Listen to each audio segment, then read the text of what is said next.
પવિત્ર છે. સંતો સમાજને જાગૃત કરવા માટે આ સુંદર પ્રસંગો રચે છે. પ્રસંગ એટલે સંત મેળાવા. સંત મેળાવા રચે છે અને એમાં સચિત જ્ઞાન પીરસે છે. આપણા સમાજના ધર્મગુરુ છે એટલે આપણા સમાજની ચિંતા કરે છે કે સમાજ ક્યાં જઈ રહ્યો છે, સમાજને દિશા ભૂલ થઈ છે, સમાજ વ્યસન મુક્ત થાય, સમાજ ખરેખર સાચા માર્ગે વળે, સાચું જ્ઞાન મળે, સાચી સદબુદ્ધિ આવે, સાચા સંસ્કારો મળે. એ રીતે આવા નાના મોટા મેળાવડા યોજે છે. તો આપણે એક ભજન લઈશું. ભક્તિ કરો તો એવી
ગુરુના વચન પાડીને વચન પ્રમાણે ચાલજો. એવી ભક્તિ નજરો નજર આપણને આજે દેખાય આવે છે. બાકી મહિમાની અંદર જે સંતો બન્યા છે આજે આપણે અહીંયા બેઠા છે તો કોઈના મુખમાં પીતા દેખાતા નથી, વિમલ થતા દેખાતા નથી ને શાંતિ જાળવીને બેઠા છે. ગુરુ મહારાજના સંતોનો ભજન અમૃતવાણી સાંભળવા તેમજ એ સત્ય જ્ઞાન પીછે છે એને ખરેખર સીધું મુખ રાખીને આપણે એ શબ્દ સાંભળી રહ્યા છે. ત્યારે ખરેખર સંતો ખરેખર પવિત્ર છે. સંતો પવિત્ર વસ્તુ આપે છે. એ પવિત્ર વસ્તુ કાનથી સાંભળીને આપણા મનની અંદર જે કંઈ ઉણપ હોય એને પવિત્ર બનાવીને મનને શુદ્ધ બનાવવાનું છે. ત્યારે સંતોએ કીધું છે કે મનના ગુરુ જ્યારે મળે ત્યારે મેળવવા, ત્યાં સુધી મન ભમતું રહે, રચી મન ભક્તિ રચી મન. ત્યારે આ ગુરુ મહારાજના ચરણમાં જઈએ તો ગુરુ મહારાજ આપણને વચન ના તૂટે મનને બાંધી દે છે અને આપણને બાંધીને આ મનને સમજાવે છે. હે મન જ્ઞાની, હે મન ધ્યાની, હે મન લાગ વતન બુદ્ધ, હે મન અંતર્યામી.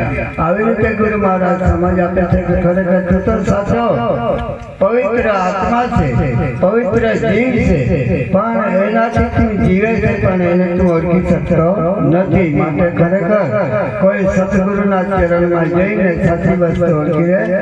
આપણી અંદર દેહની અંદર અમર વસ્તુ બોલે છે તે વસ્તુ નથી ઓળખી લે.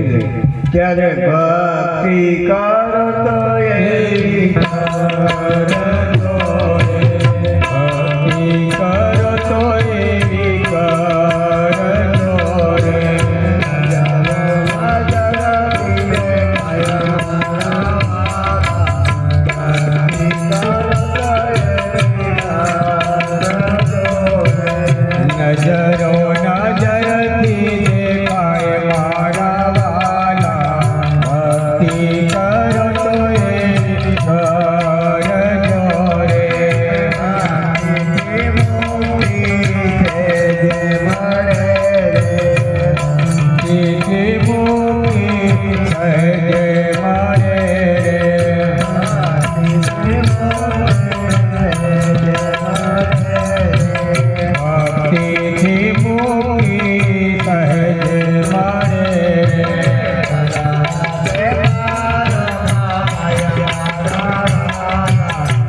કે ખરેખર એમણે માતા પિતાની સેવા કરી, પૂર્ણ કુટુંબની સેવા કરી અને ખરેખર એમને જે અમરત્વ મળ્યું તે ખરેખર એમના લગ્ન વખતે એમના જે કાંઈ આફત આવી અને આફતની અંદર એમના જે ગાયોને બચાવવા જતા, નાગદેવોને બચાવવા જતા, માતા બેટાને ઇજ્જત બચાવવા જતા એમના જે બલિદાન થયું છે એનાથી ખરેખર આજે પૂજાય છે અને નવખંડ ધરતીની અંદર એની પૂજા થાય છે. એના ઠેર ઠેર મંદિરો બંધાયા છે અને લાખો લોકો એમના નામની અંદર પવિત્ર થઈને વ્યસન મુક્ત તરીકે ભક્તિ બજાવી રહ્યા છે. આજે આપણે નજરો નજર દેખાય છે.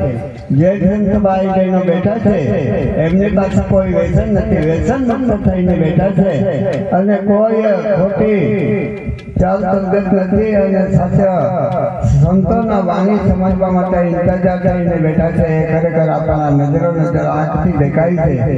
એવી ભક્તિ આપણે કરવાના છે તો વ્યસનની ભક્તિ કરવાની છે. તો સંતો એમ કહે છે કે ગુરુ વિના જ્ઞાન ન મળે, ગુરુ વિના મિલે ના ભેદ, ગુરુ વિના સંશય ના મિટે, જય જય શ્રી ગુરુદેવ. ત્યારે ગુરુ કરવા કહેવા એના માટે સંતોનો મહિમા છે. તો નાદાને એવો હલાવીને ગુરુ કરવા પાલખીને અને ઘડો એવો ઠોકીને આવી રીતે આ ત્રિકુટી છે. ત્રિકુટી પ્રમાણે આપણે દરેક વસ્તુ પાલખીને લેવાની છે. તો માટલું લેવું હોય તો ઠોકીને આ બેનો લેતા છે. માટલું જે ઠંડુ પાણી ઉનાળામાં રહે માટલાને કુંભારમાં ત્યાં જઈએ ત્યારે કુંભારમાં ત્યાં ઠોકીને આપણે માટલું લઈએ છીએ. બૌદ્ધ છે કારણો કેવો છે એવો ઠોક્યા વગર આપણે લેતા નથી. કદાચ એવું જ કુંભાર ઉછલીને આપી દે, આપણા પૈસા બી જાય અને ઠંડુ પાણી નહીં દે. એના માટે આ ત્રિકુટી છે. નારિયેળ એવું હલાવીને, કારણ કે નારિયેળ કદાચ બગડેલું હોય, આપણા પૈસા જાય, નારિયેળ નકામું જાય. એના માટે મહિમા સંતોની છે કે 3 વર્ષ ત્રિકુટી છે એને સમજી પારખીને લેવાની છે. ગુરુ કરવા પારખીને, ગુરુ કેવા પારખીને કરવા તો વેબ વ્યસનથી દૂર શીખે એ પારખીને આપણે ગુરુ કરવાની જરૂર છે. વેબ ને વ્યસન એટલે આપણે તમાકુ, બીડી, સિગરેટ, ગાંજો, ભાંગ, અફીણ, શરાબ, દારૂ, તાળી એવા જે વ્યસનો છે શરીરને બરબાદ કરે છે અને શરીરને બરબાદ કરે એટલે મન બગડે, તન બગડે, શરીર બગડે અને જીવન બગડે. એના માટે આપણે વ્યસન મુક્તની ભક્તિ કરવાની છે. એના માટે સંતો બહાર જઈને ગુરુ મહારાજ બહાર જઈને કહે છે કે ખરેખર આપણે જે મનુષ્ય જન્મ તરીકે આવ્યા છે, જન્મ વખતે આપણે કોઈ વ્યસન હતું નહીં, પણ આપણે સંગનો રંગ લાગવાથી આપણને આ વ્યસનોની આદત પડી ગઈ છે. એટલે આ વ્યસનથી આપણે શરીર બરબાદ કરીએ છીએ, રોગ ઉત્પન્ન થશે, અનેક જાતના રોગ ઉત્પન્ન થશે. પ્રથમ દાદાએ કીધું કે આપણે હાથેથી કરેલા દુઃખો એ આપણા કર્તવ્ય છે અને આપણા જે ભગવાન તરફથી મળેલા દુઃખો એવા કેટલા તફાવત છે એ જોવા માટે પ્રતાપ દાદાએ સરસ આપણને સમજાવ્યું. ત્યારે ખરેખર આપણે વ્યસન મુક્ત રહીને બાપુ દાદાના મહિમાની અંદર ભક્તિ કરવાની છે. ભક્તિ એવી કરીએ કે બીજાને ખરેખર એનો સંસ્કાર મળે. સંસ્કાર અને સંસ્કૃતિ ટકાવવા માટે આપણે આ ભક્તિની અંદર જોડાવાનું છે. સંસ્કાર કોના થકી મળે? માતા પિતા થકી મળે, ગુરુ થકી મળે, ગુરુજી તરફથી મળે, આવા સંત મહાત્મા તરફથી સંસ્કાર મળે. સંસ્કૃતિ એટલે આપણે જે કઈ ભક્તિના પૂજા અર્ચના કરીએ છીએ, ફોટો મૂકીને પૂજીએ છીએ, અગરબત્તી લગાવીએ છીએ, સંસ્કૃતિ છે. આપણે જે કઈ પ્રકૃતિ પૂજન કહેવાય છે કે ઝાડને પૂજે છે, ઝાડ ઔષધિ છે. એ ઝાડ વનસ્પતિ તરીકે આપણને ઔષધ તરીકે પૂજા, ઔષધ તરીકે પણ આપણો રોગ મટાડે છે. ને છેલ્લે કઈ ભાજીપાલા તરીકે ખાવાનું હોય એ પણ આપણે એને ખાઈએ છીએ અને આપણું શરીર નિરોગી બનાવીએ છીએ. ને છેલ્લે ઝાડ સુકાઈ જાય તો ખરેખર આ મૂળનું બાળવાનું કામ પણ આ ઝાડનું સૂકું રાખવા કામમાં આવે છે. ત્યારે ખરેખર શરૂઆત સંસર્જન ચોથું વર્ષે મેં પરમાનંદ કે કારણે ચારો ધર્યા ગયા. 4 વર્ષ પરમાત્માએ નિર્સ્વાર્થથી બનાવે છે. એને કોઈ આશા નથી. એક નદી છે, સરોવર છે, તળાવ છે, કૂવો છે, એને કોઈ આશા નથી કે હું પાણી આપીશ તો એનો બદલો મને મળશે.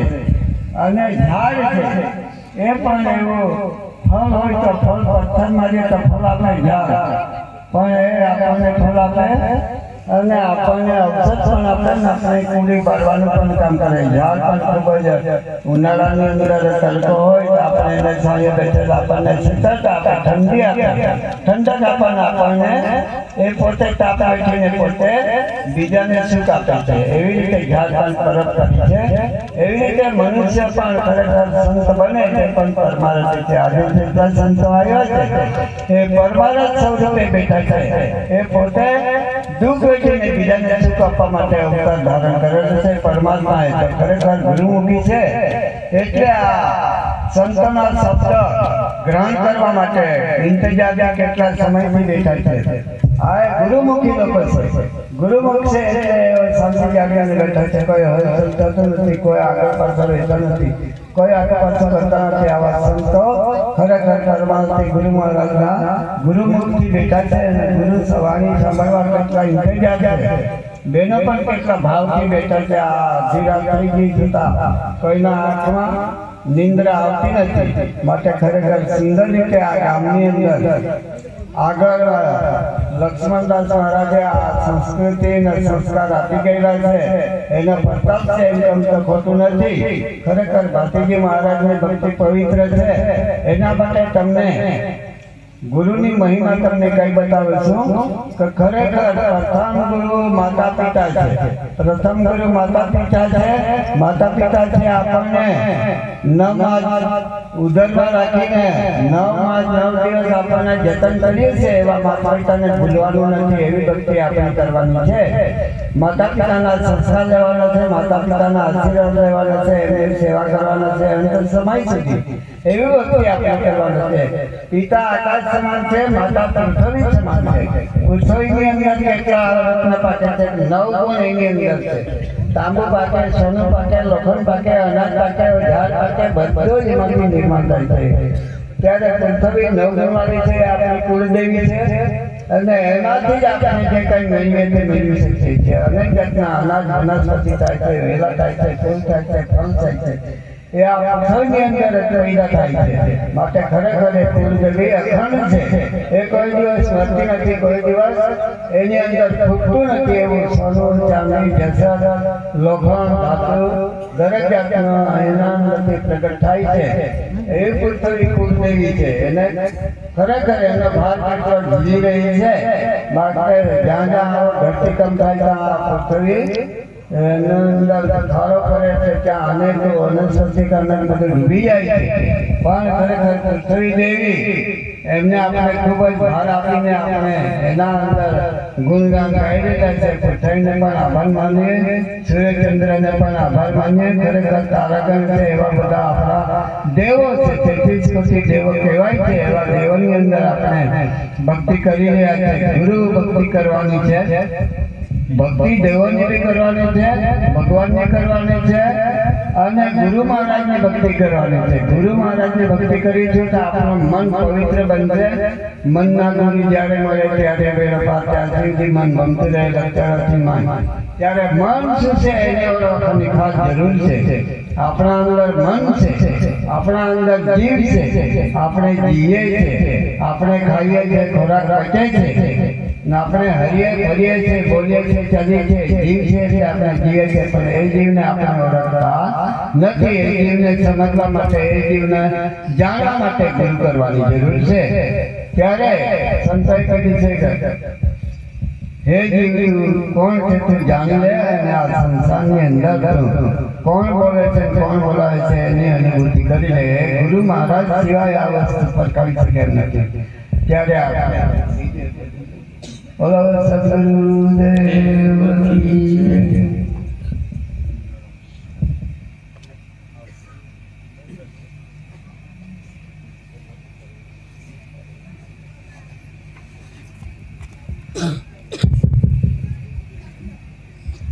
आरे अवसर मांगे सदगुरु से जा.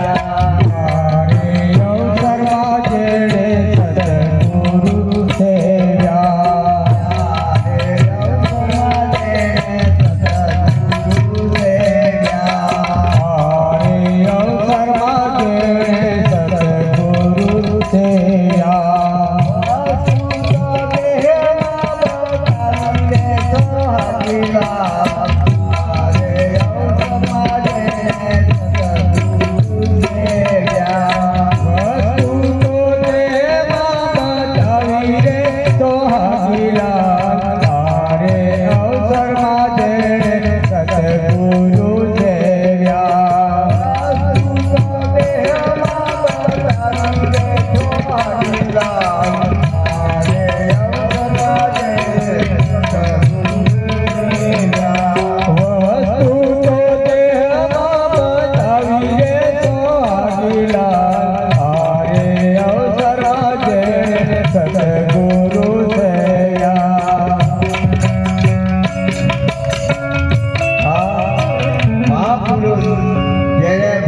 બનાવ્યું છે એ મહાપુરુષ એમ કહેવા માંગે છે આ અવસરમાં જેને સતગુરુ સેવ્યા એટલે સતગુરુ સેવાનો અર્થ કર્યા